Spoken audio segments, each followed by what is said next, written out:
কলবার রুহটা এত পাগল হয়, তখন আর দুনিয়ার ঘর ভালো লাগে না, বাজার ভালো লাগে না, সন্তান ভালো লাগে না, ঘানা দানা ভালো লাগে না। তখন ওই আমার বান্দাটা এমন পাগল হয়, ওই বান্দা হাঁটে চলে আর তালাশ করে আমার মালিক, আমার মালিকের সাথে মোলাকাত করা দরকার, আমি এই দুনিয়ায় থাকতে চাই না। ওই বান্দা তখন রবের সাথে মোলাকাতের জন্য পাগল পারা হয়ে যায়। ওই বান্দা ঘুমাইতে গেলে আল্লাহরে তালাশ করে, আর ওই বান্দার সাথে আল্লাহর মুহাব্বত আর মোলাকাতের একটা পর্দা আছে, মাঝখানে হলো মরণের পর্দা। যখন মরণের পর্দাটা উঠে যাবে, তখন আল্লাহর সাথে ডাইরেক্ট মোলাকাত হয়ে যাবে। মরণের পর্দাটা উঠিয়ে গেলে বান্দার সাথে আল্লাহর ডাইরেক্ট মোলাকাত হয়ে যাবে।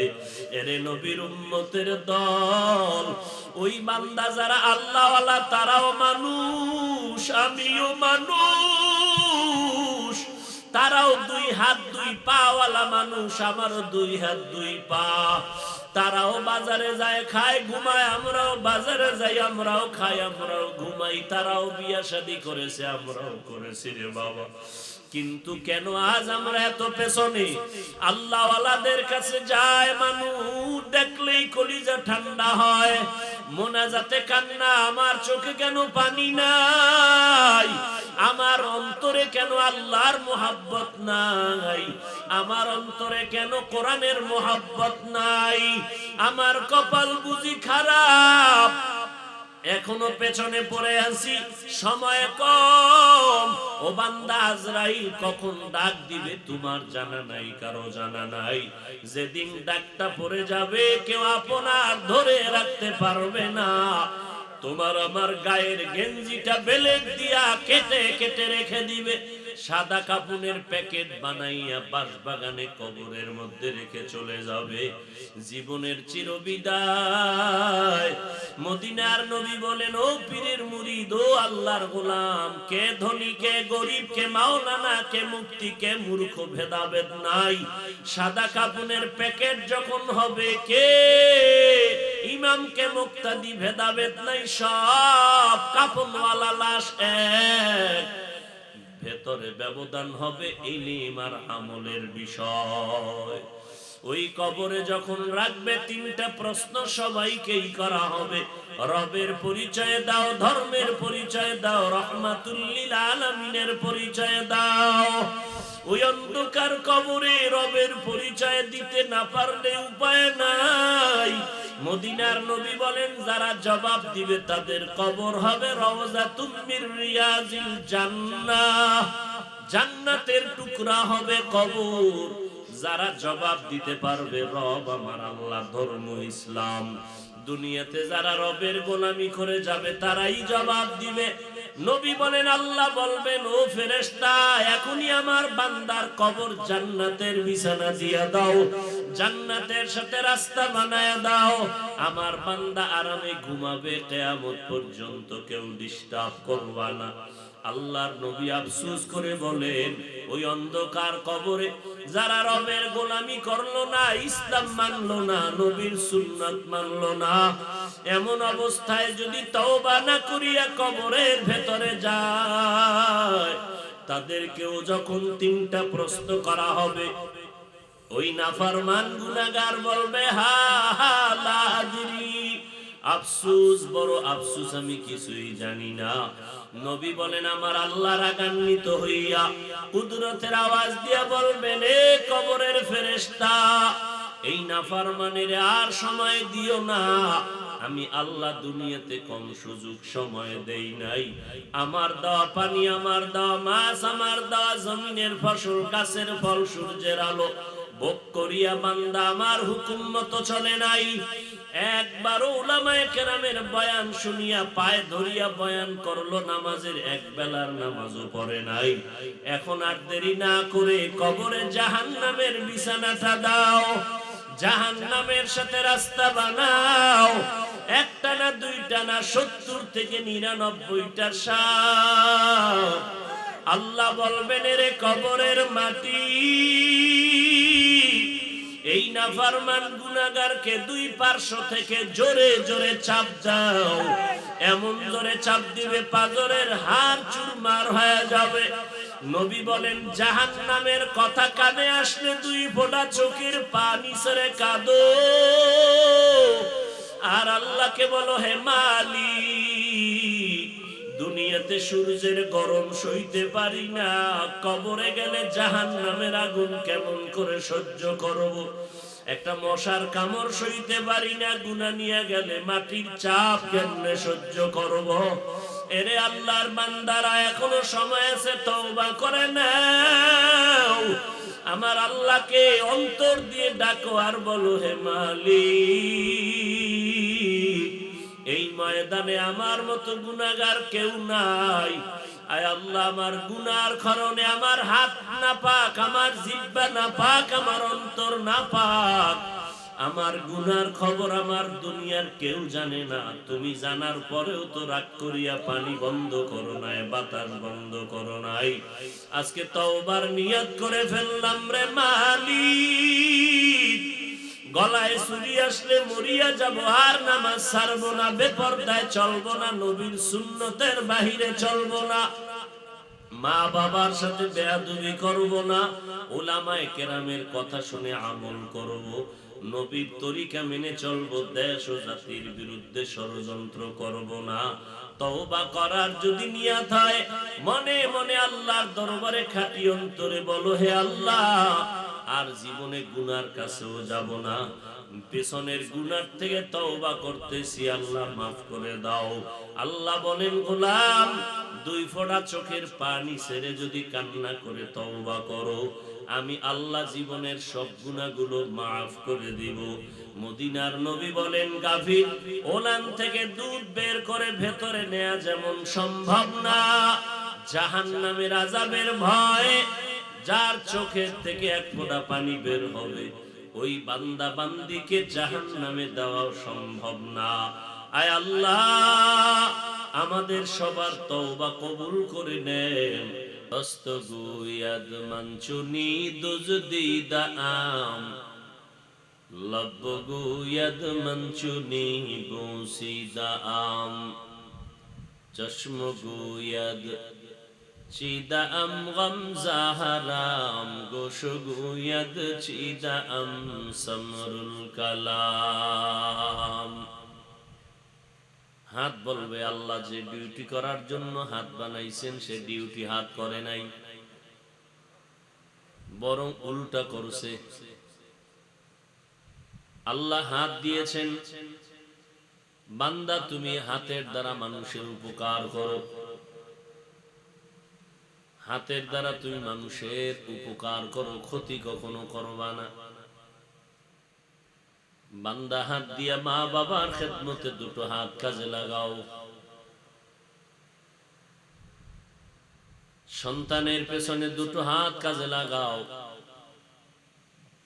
এমনকি আমাদের 5টা আঙ্গুলের মধ্যে কর দিছেন, এক একটা আঙ্গুলে 4টা কর। এই করগুলো দিয়াও বান্দা তোমার ডিউটি আছে 5 বেলার নামাজ পড়িয়া 5 বার এই ডিউটি পালন করো।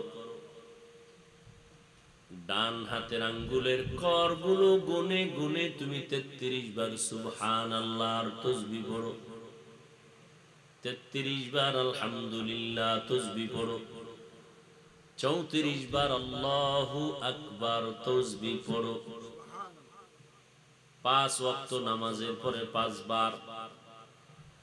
আবার যখন তুমি ঘুমের ঘরে যাইবা, ওযু বানাইয়া ঘুমের বিছানায় যাইয়া বালিশে মাথাটা লাগাবার আগে বসে বসে তুমি আবার এই তাসবিহ পড়ে এরপরে দরুদ পড়তে পড়তে ঘুমায় যাও।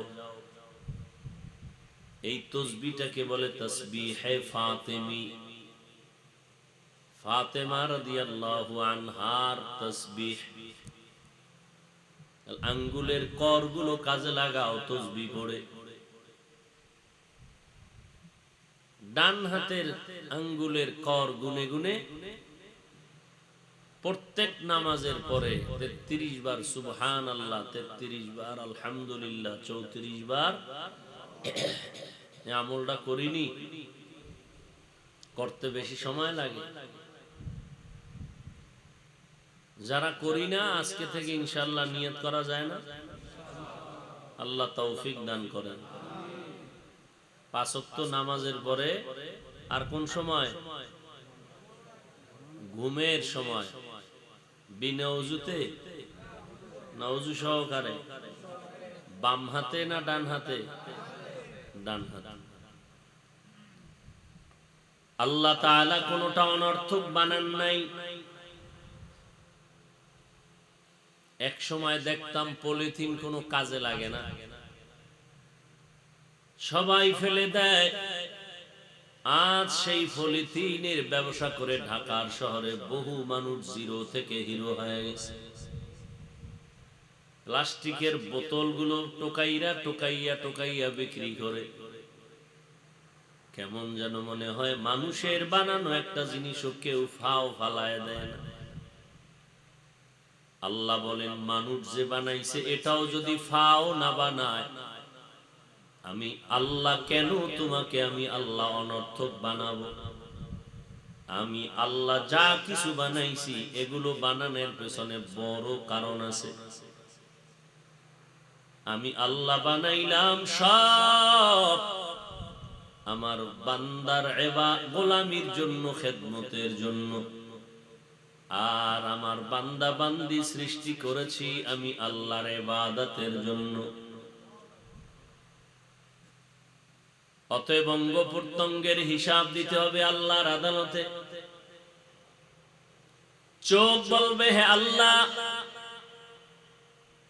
যে কাজের জন্য তুমি চোখ দিয়েছো এই কাজে চোখ ব্যবহার করে নাই। আল্লাহ চক্ষু কেন দান করেছেন? কোরআন তেলাওয়াত করবা, কোরআন দেখবা, আল্লাহর মাখলুক গুলো দেখবা, আসমানের দিকে তাকাইয়া দেখবা মালিকের কুদরত, জমিনের দিকে তাকাইয়া দেখবা আমার আল্লাহ পাকের কুদরতের কারিশমা। এত বিশাল আসমান, জমিন থেকে 500 বছরের দূরত্বের পথ। এক একটা আসমান 500 বছরের দূরত্বের মোটা। এক আসমান থেকে অন্য আসমানের মধ্যখানে 500 বছরের মতো দূরত্বের ফাঁকা। এমন সুন্দর আসমান কে টানায় রাখছে? নিচের থেকে কোনো খুঁটিও নাই, উপর থেকে কোনো রশিও নাই। এত সুন্দর করে কে সাজাইলেন? তিনি আর কেউ না, তিনি আমার আল্লাহ। কাদের কুদরত দারি বরকামাল, আন্তা রব্বি আন্তা হাসবি যুল জালাল, তুহি কাদের জলিলুল্লাহ জাহাদার, বহর হালে তুহি মেরা নেগাহদার। এরে আল্লাহর বান্দা, চক্ষু তো আল্লাহ অকারণে বানান নাই। আল্লাহ দুটো চক্ষু দান করেছেন। আল্লাহর কুদরত দেখো, আল্লাহর কোরআন দেখো, সওয়াব। কোরআন পড়তে পারো না, মাঝে মাঝে খুলে খুলে তাকাও আর অন্তর দিয়া বলো হাযা কালাম রব্বি, এটাই তো আমার রবের কালাম। কপাল খারাপ, পড়তে জানি না। মদিনার নবী বলেন মুহাব্বত আর আজমত নিয়ে যদি কেউ কোরআনের দিকে তাকাইয়া সময় কাটাও মুহাব্বতে, মরণের আগে চোখের পাওয়ার নষ্ট হবে না। আজ ঘরে কোরআনের আওয়াজ নাই, কোরআন দেখিও না, ধরিও না, পড়ার জন্য চেষ্টাও করি না। অথচ এত সুন্দর কোরআন, এই কোরআনটা যার সিনার মধ্যে থাকবে, ইন্তেকালের পরে যখন কোরআনওয়ালা কবরস্থ করা হয়, আল্লাহ ডেকে বলে ফেরেশতা আমার বান্দারে পাহারা দিবি মাটি আমার বান্দার দেহের মধ্যে কোনো আক্রমণ করবি না। কোরআন ওয়ালাদের দেহ মাটিতে কখনো নষ্ট করবে না। এই চক্ষু দিয়া মা বাবার দিকে তাকাও, সওয়াব। এ চোখ দিয়ে আল্লাহর ঘর বাইতুল্লাহর দিকে তাকাও, সওয়াব।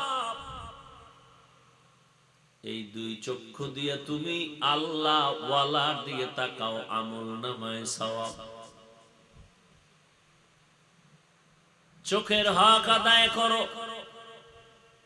কারণ কিয়ামতের দিন আল্লাহর আদালতে চোখের হিসাব দিতে হবে, পালাবার কোনো সুযোগ নাই। জবান আল্লাহ কেন দিয়েছেন? ও বান্দা, এই জবানের দ্বারা জিকির করবা, কোরআন তেলাওয়াত করবা, দরুদ পড়বা।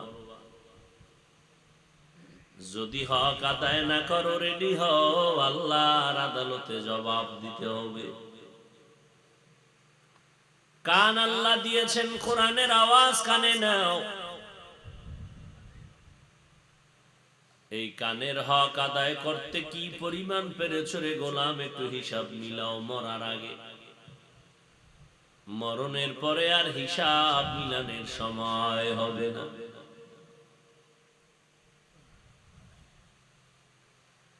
আল্লাহর নবী বললেন, তোমরা সবাই দায়িত্বশীল, আল্লাহ পাকের আদালতে দায়িত্বের জন্য জবাবদেহিতার কাঠগড়ায় দাঁড়াতে হবে। যার যার কর্মের হিসাব দিতে হবে। এই জন্য আল্লাহ কোরআনের এক আয়াতে বলেন, ইয়া আইয়ুহাল্লাযীনা আমানু কু আনফুসাকুম ওয়া আহলিকুম নারা ওয়াকুদুহান নাসু ওয়াল হিজারাহ আলাইহা মালাইকাতুন গিলাযুন শিদাদুন লা ইয়াসুনাল্লাহা মা আমারাহুম ওয়া ইয়াফআলুনা মা ইউমারুন।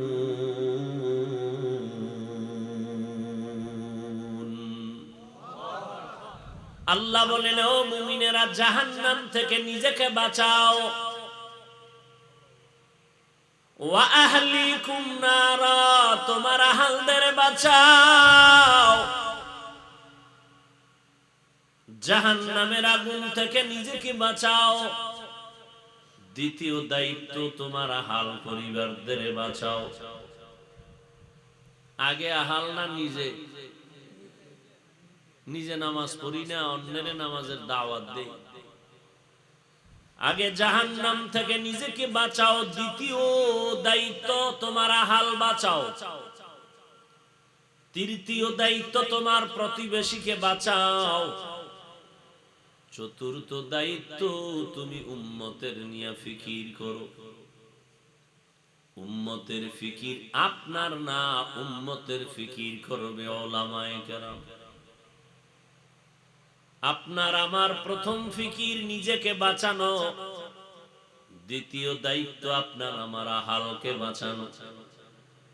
অমুজাহিদ নগরের মুজাহিদেরা, জাহান্নাম থেকে নিজে বাঁচতে পারলাম কিনা দ্রুত হিসাব মিলায় নাও। পরিবার আহালকে বাঁচাইতে পারলাম কিনা হিসাব মিলায় নাও। নিজে নামাজ পড়ি, আমার পরিবারের সবাই নামাজ পড়েনি, হিসাব মিলাও। নিজে পর্দা করি, আমার পরিবারের সবাই পর্দা করেনি, হিসাব মিলাও। নিজে হালাল ভাবে চলি, আমার পরিবার আমার সন্তান হালাল ভাবে চলেনি, হিসাব মিলাও। আমি মাঝে মাঝে বলি, কে তাবলীগওয়ালা কয় চিল্লা দিয়েছে, তার চিল্লার দাম কত? হাজী সাহেবের হজের মান কত? পীর সাহেবের মুরিদের জিকিরের ধাক্কার অ্যাকশন কত? টের পাওয়া যায় মাইয়া বলার বিয়ার সময়। তলে তলে তলে তলে কালেকশন, যৌতুক খায় হাজি সাহেব আসেনি, ভিতরে ভেতরে উপরে ফিটফাট, চারিদিক দিয়ে দেওয়াল, কি ব্যাপার? কয় পর্দা লাগাইছি, খাস পর্দা। ভেতরে মামাতো ভাই, খালাতো ভাই, ফুফাতো ভাই, গায়ে হলুদ হারাম চলছে আমার ঘরে সেই অনুষ্ঠান। আমি পীরের মুরিদ দেখিয়াও না দেখার বাহানায় বাইরে ঘুরি। তোরা যা করো কর, আমি জানি না, দেখিও না। আসেনি? কু আনফুসাকুম ওয়া আহলিকুম নারা। এই বাংলাদেশের সব মানুষ যদি আল্লাহ না করুন আসামির কাঠগড়ায় দাঁড়ায় যায়, আপনাদের কোনো চিন্তা নাই, পেরেশানি নাই, কোনো প্রশ্ন নাই। কিন্তু ভালো করে মনে রাখবেন, পণ্ডিতি আর বাহাদুরি কি করেন জানি না, আল্লাহ না করুন কিয়ামতের দিন আপনার সন্তান, আপনার স্ত্রী যদি বিপদে পড়ে যায়, আপনি বাবা হইয়া জবাব দেওয়া লাগবে, কদম বানানোর উপায় হবে না। স্বামী হইয়া জবাব দিতে হবে। সন্তানের এখানেও দিন শিখাও নাই। এক আব্বাজান ওমরে ফারুক রাদিয়াল্লাহু তাআলা আনহুর দরবারে বিচার দিলেন, খলিফাতুল মুসলিমিন, আমার একটা সন্তান যুবক আমাদের হক আদায় করে না। ওমরে ফারুক বলে, ডেকে নাও। সন্তানের ডাকা হলো, এই সন্তান, মা বাবার হক কেন আদায় করো না বল। সন্তান বলে, খলিফাতুল মুসলিমিন, কথা বলার অনুমতি আসেনি? বলে আছে।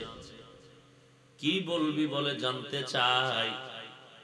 সন্তান মা বাবার হক আদায়ের আগে মা বাবার পক্ষ থেকে সন্তানের উপরে কোনো হক আসেনি? বলে আছে। কি হক আছে জানতে চাই। ওমরে ফারুক বলে, মা বাবার জন্য সন্তানের উপরে প্রথম হক, প্রত্যেক বাবার জন্য প্রথম হক, একটা ভালো মা ঘরে ঢুকাও।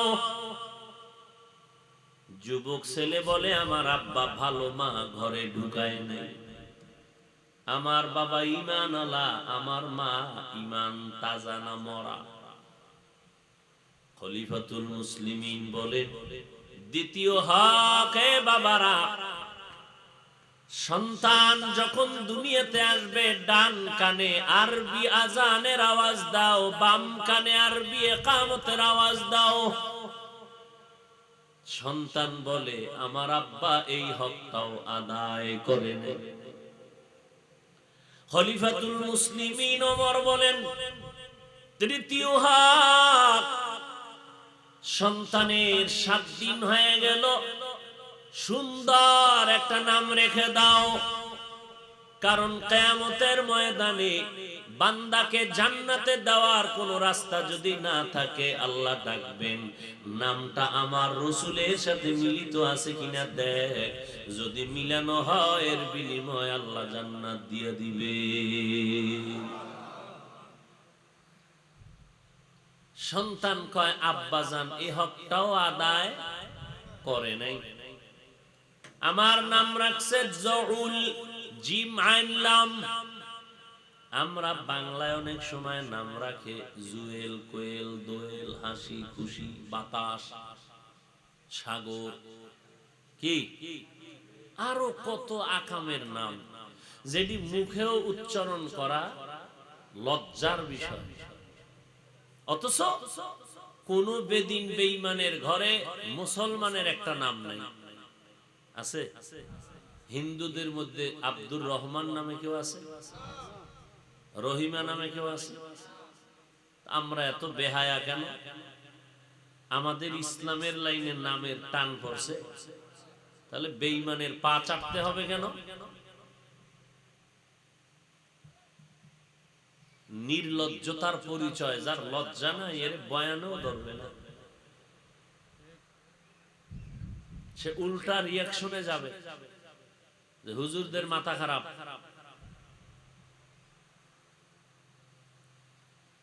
আল্লাহ হেদায়েত দান করুন।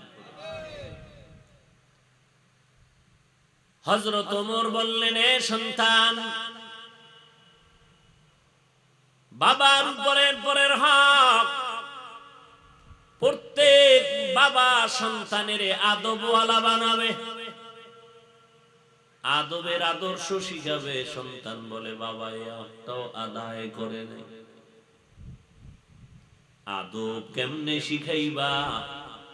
এই জমিনে শ্রেষ্ঠ আদবের একমাত্র ধারক বাহক আমার নবী। ওই নবীর আদর্শ ছাড়া কোনদিন আদবওয়ালা হওয়া যাবে না। লিকুল্লি শাইইন জিনাতুন ফিল ওয়ারা ওয়া জিনাতুল মারই তামামিল আদাবি। আজ খুদা খাহিমে তৌফিকে আদব, বেআদব মাহরুমে গাশত আজ ফজলে রা। ওমরের মেজাজ ঠান্ডা না গরম?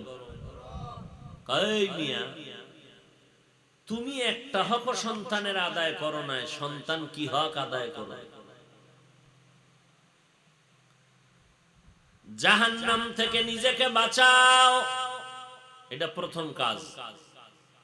দ্বিতীয়, তোমার আহাল পরিবারকে বাঁচাও।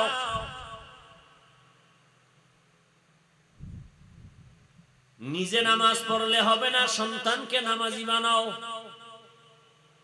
চেষ্টা করছি, পারি না। আমি বলবো, আপনি চেষ্টা কি জিনিস বুঝেনই না। চেষ্টা আপনি সন্তানের পাও ধরছেন কোনদিন? বাবা হইয়া যদি কোন ধরি না, তো চেষ্টা অর্ধেক হয় নাই।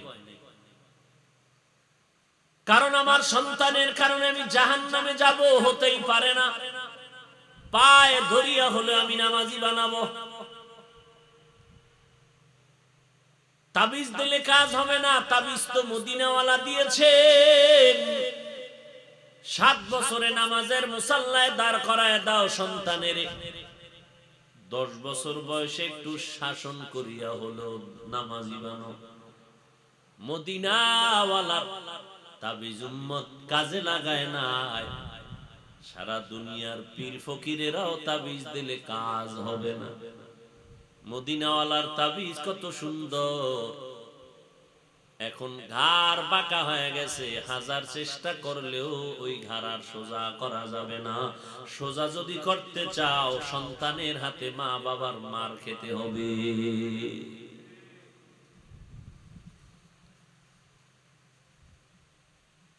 কিসের বাহাদুরি করি?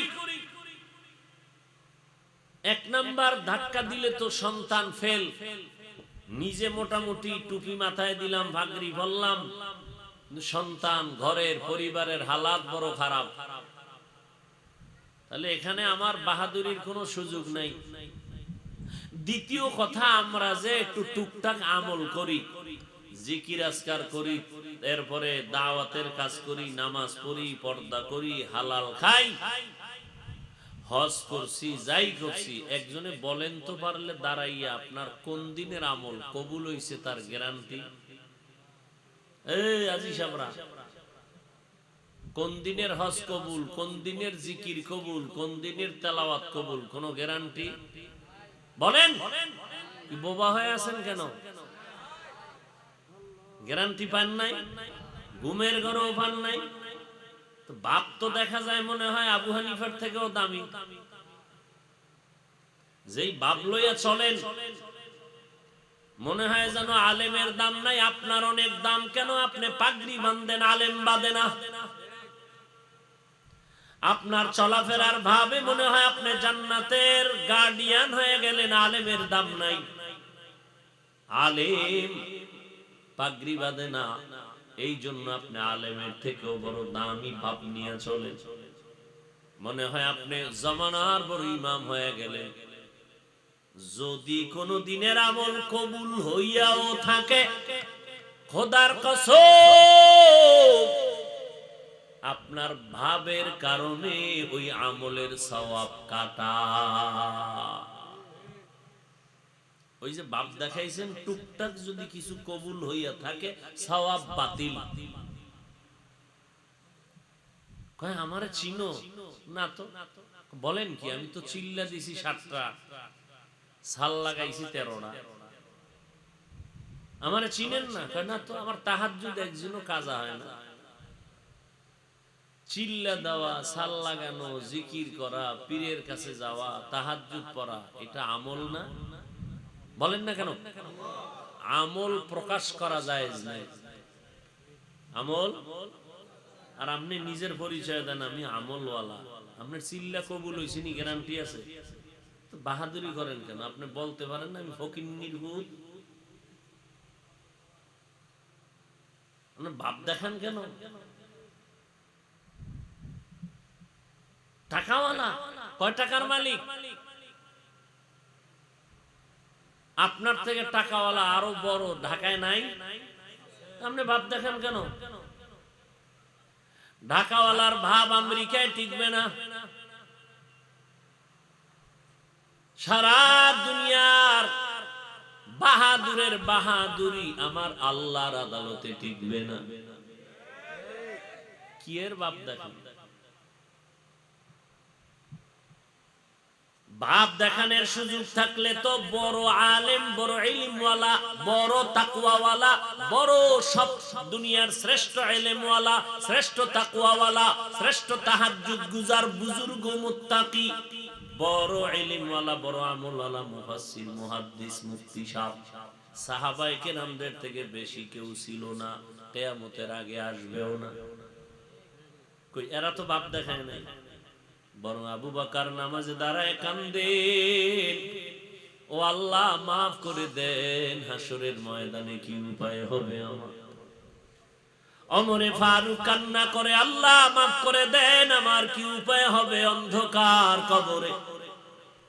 ওসমানের মতো সাহাবী কান্না করে, হে মালিক মাফ করে দেন, আমার কবরে কি হালাত হবে জানা নাই। ওরে নবীর আশিক, আল্লাহ যদি মাফ না করেন, আপনারা যদি আমাকে 1000 বার ফুলের মালা দেন কোনো লাভ হবে না। আর আল্লাহ যদি কবুল করে নেয়, 1000 বার গালি দিবেন, জুতার মালা দিবেন, কোনো ক্ষতিও হবে না।